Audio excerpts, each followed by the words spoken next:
Yo, first Friday in May coming in hot, which means the first Saturday in May is coming. Everyone's excited.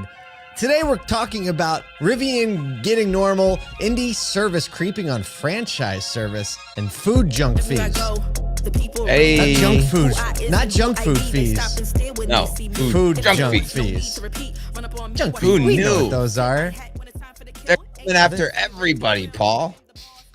Everybody out here coming up. I know. Everybody out here coming after everybody. I saw a post yesterday, and this isn't one of the stories today, but something about like the CARS rule estimated implementation is like 60 days away or something. Like, wait, what? Something like that. I can't remember. I have to. That must have been the original one because it was like July 1 was the drop. Okay. I have to figure it was like a reliable source. It wasn't like a no name, whatever. It was just a post on LinkedIn. You know. Yeah, it's just a post on LinkedIn. Good morning to everybody. Adrian Gibbs is on the live stream this morning, and she is going to be.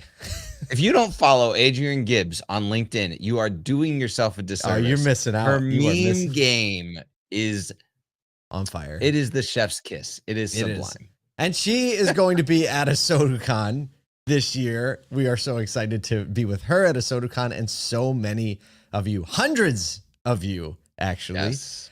Tickets keep coming in. The hotels all over now are starting to book, right? It's not just the event hotel. The other hotels, speakers are excited. They're sending us videos. I saw a couple more dealers buy tickets yesterday who I know, and I've been wanting to meet them in person, and now I'm going to get to meet them in person. They don't know I know. Maybe they know I know, and they assume we know who buys tickets. But I was so excited. Look, go to ASOTUCon.com and check out everything that's going on. Special thanks to our presenting sponsors, Gubagoo, Reynolds for helping us put this thing on. Also, our other sponsors, industry partners, collaborators, we like to call them, are ready to contribute, right? They're not going ready to hound you. They're going to be in the panel conversations and listen and come up with new solutions, because ASOTU CON is a place, actually, where industry partners get together and come up with new solutions to serve the dealers in the industry. Like, what else could we ask for?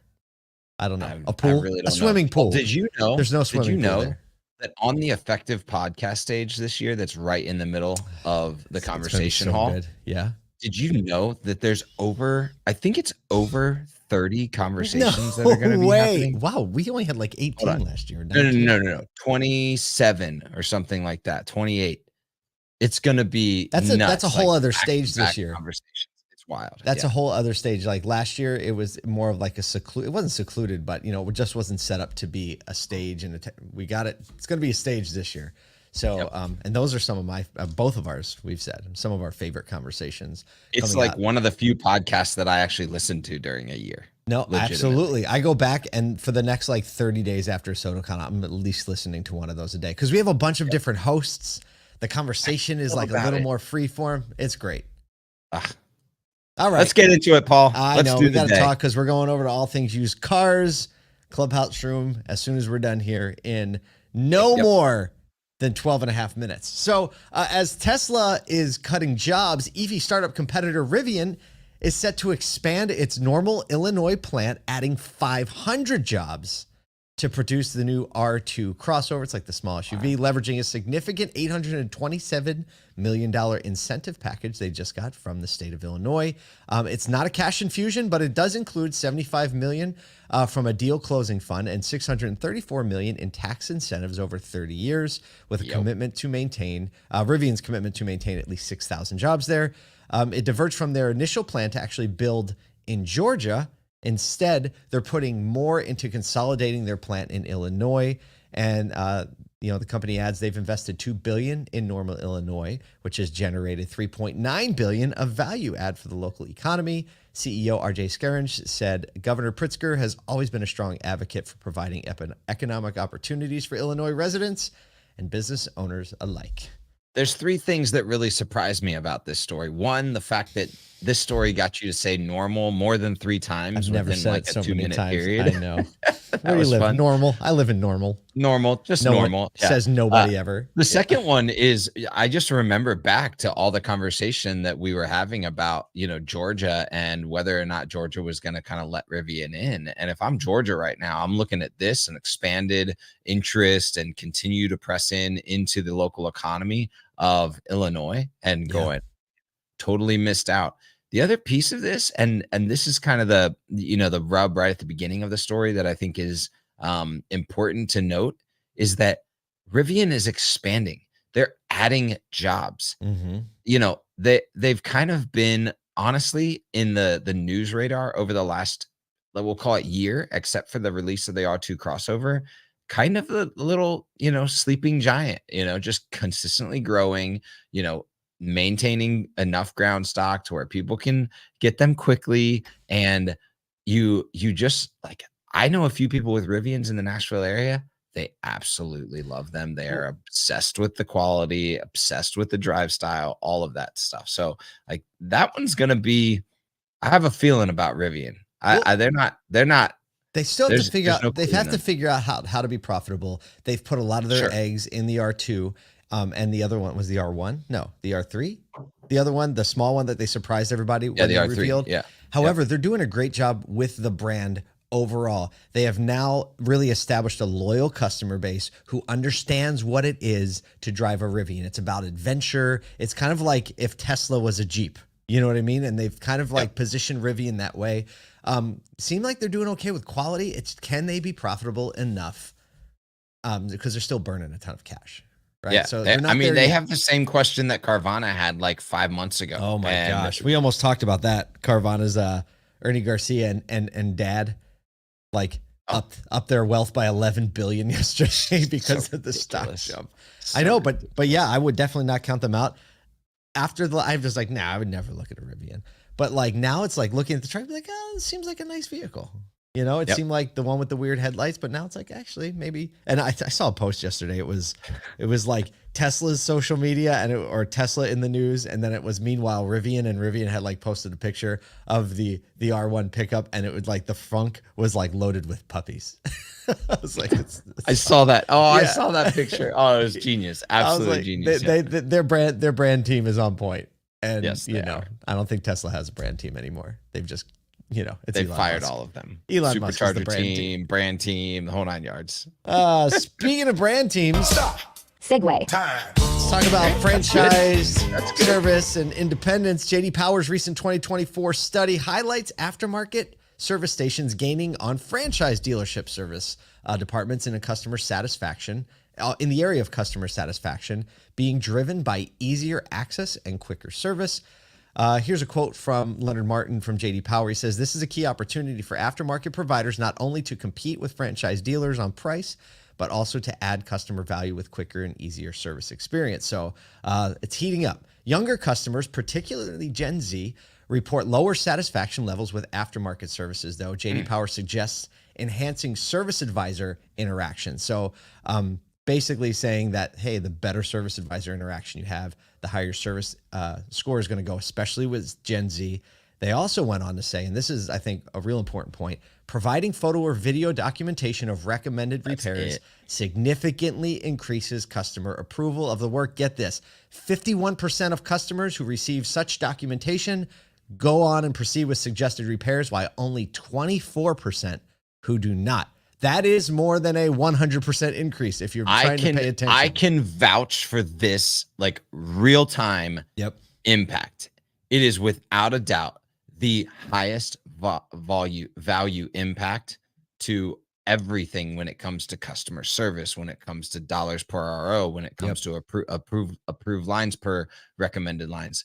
Like that as a customer service piece is also something that a lot of the independent shops are not leveraging in their technology. So franchise has an opportunity to get back ahead as they're losing because of convenience and access, right? Yeah. We see the best dealers, or not the best dealers, but the ones who are paying attention, like quick service is important. And it takes a heavy lift to convince people you can get in and out of a franchise dealership. Yes. Right? It's a heavy lift because the Just perception. the conversation It's alone. not, and it's buried. Like you just think from a physical location standpoint. You see a Jiffy Lube, here's the road, here's the entrance, there's the service bay. Franchise dealership, here's the road that goes in. It's way back there somewhere in the midst of all those cars, you've so it's heard hard. me talking about for years and years the fact that I believe that OEMs need to do a lot better job at standing up quick service locations with their franchise dealers across the city. You know, when you have 2 Mazda dealerships, 1 Audi dealership, 2 Lexus dealerships, a couple Chevy dealerships. And if you're not like in a major metro, like a Chicago, the access for the regular user on there every day is just not possible. So standing up these micro shops is just a necessity to compete. I'm thinking of Ford particularly, and the opportunity to put up a retail gas station size plot, have some superchargers, have some quick service. Oh my goodness. And have some coffee. I just don't understand why it isn't. And do That'll it be our through the next franchise network. I know. You already have it plug and play. They already know how to run service. Build a little box that you can put on a piece of real estate, and and then like the speed to get that. Oh, great. We're gonna go ahead and take care of your thing. We've got a couple loaners outside. We're gonna take it back to the main shop because we can't handle that here. Like, boom, customer service done. By the way, this is what your car's worth. So however, franchise dealerships were rated as more trustworthy in areas because they used more technology to enhance the efficiency, repair. So franchise dealership trust in the service department is higher than independent trust. And if you've been to some independent service centers, like it's kind of understandable. Speaking of things that are a little dicey. Stop. Segue. Time. You didn't even see that one coming until I didn't. Dicey food. You get it. On your boy's birthday, July 1st, California is going to mandate the elimination of unexpected charges. We've never heard that before. Yeah. On not something that you would have expected on restaurant bills. The plan excludes taxes and requires full disclosure of any fees in advertisements or menus. So obviously, the opinions of many people are quite mixed, with some appreciating the potential for a simplified billing process, while other people are worried about significant price increases due to the adjustments with the new law. Basically, the law aims to get rid of the service charges that at some restaurants, especially like in San Francisco and the big cities, can be as high as 20% of the overall bill between like assessed tips or service charges or delivery fees or anything that is not baked into the price of the food, the item. This is food expert Marcia Gagliardi. Gagliardi. Dude, that was great. Gagliardi. There you go. I was close. Said she's this is just a great quote. Just when you thought your pork chop was already really expensive, guess what? We're going to be seeing higher prices because there's nowhere else these restaurants can put these fees and higher wages in order to maintain these employees. There you go. I mean, it's like the lesson here is like everything's got to be paid for. And that's right. The consumer wants to know what it is they're paying for when they buy it. They don't want line after line after line of surprise after surprise after surprise, especially in an industry like this, right? It's a service fee. It's like, like paying for service is a part of your overhead, which should be baked in the price of your product. Yeah. What would you rather pay the higher price? Like see inflation hit the prices? Absolutely. Yeah. Same thing. Like don't add it as a line item, just change the price of the thing. Yeah. But the flip side is that I would rather that, but I would not be the person that's trying to factor in plus when I decide whether or not to buy a thing. Right. So, I mean, from like a business standpoint, the consumer might be upset about it, but most of them probably won't be, when the higher prices of the items would probably be talked about. But I mean, realistically, how much higher are we talking? If you're buying an expensive pork chop and say you're spending $40 for a pork chop meal, and that $41 turns into $44.25, are you not going to get it? Be like, this place is an outrage. Let's get out of here. Not blinking. But if it gets added afterwards, you're blinking. You're like, man, bad taste in your mouth, which is not what you want when you're eating Not food. sure if you recognize this, but there's some relationship to our good automotive industry and the way that consumers feel about the prices that they're looking at. Yeah. Just and the gonna leave that relationship one there between our industry and their love for a big slab of high quality meat. I've had more steaks in this business, I think, than any other business besides steaks. the beef business. We hope you have an amazing weekend. We'll see you tomorrow morning for the Saturday episode. In the meantime, check out ASOTUCON.com.